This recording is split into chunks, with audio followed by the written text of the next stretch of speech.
Le dispositif de Terre de Joie d'Annabelle, c'est un jeu. C'est un jeu, nous on l'appelle un peu le rituel bien-être. C'est un jeu que je fais au moins une fois par semaine, où les enfants piochent un galet, voilà, et ils voyagent sur l'île merveilleuse d'Annabelle. Il y a différentes aires, et selon l'aire qui est piochée par rapport au galet, on voyage grâce à une carte qui nous explique, qui nous invite à voyager, à ressentir quelque chose de particulier. Donc ça peut être aller sur l'aire de joie absolue avec des ventilateurs de barbe à papa ou sur l'aire des émotions délicates. Donc la carte, c'est une invitation au voyage. Et donc il y a tout un rituel avec une petite musique, un petit dong qui leur permet de fermer les yeux, de respirer. Et avec la carte, ensuite ils voyagent. On laisse quelques minutes. On refait sonner le petit dong et puis ensuite après on partage. Ceux qui veulent partager leur voyage, ils partagent. Oh, tu vas t'asseoir,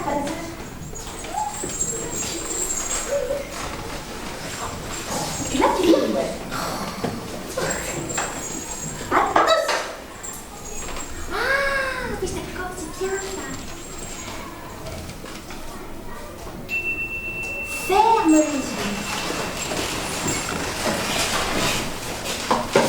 Respire profondément et prends le temps.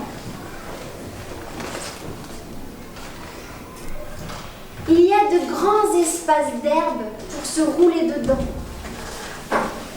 Une immense piste de danse avec des instruments qui jouent tout seuls ce qu'on leur demande.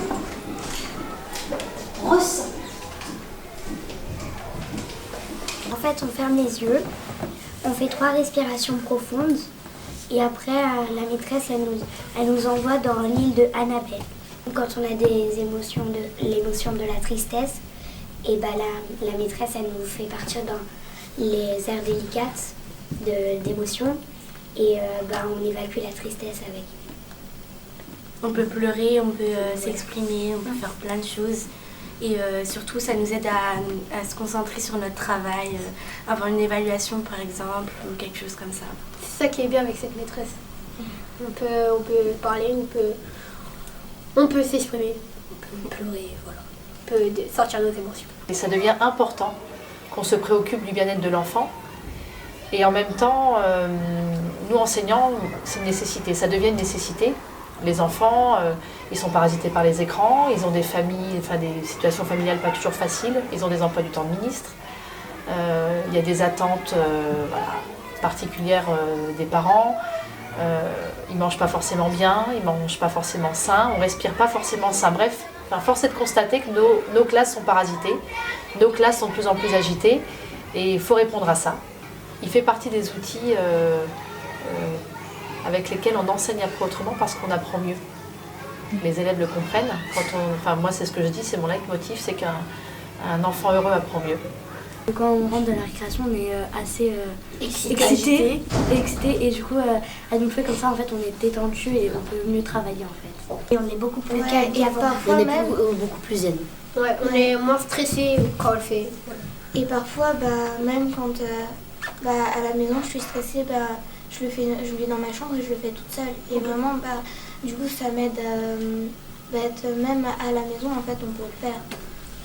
Ça m'apporte de la joie parce qu'on est en collectif et toute la classe est calme. C'est bien parce qu'on peut imaginer ce qu'on veut, faire par exemple une maison au chocolat ou en pain d'épices et on peut inventer ce qu'on veut. C'est notre décision.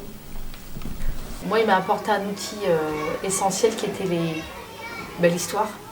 L'histoire, tout le contexte et les cartes. C'est-à-dire que dans ma profession, j'avais pas les outils qui existaient pour ça.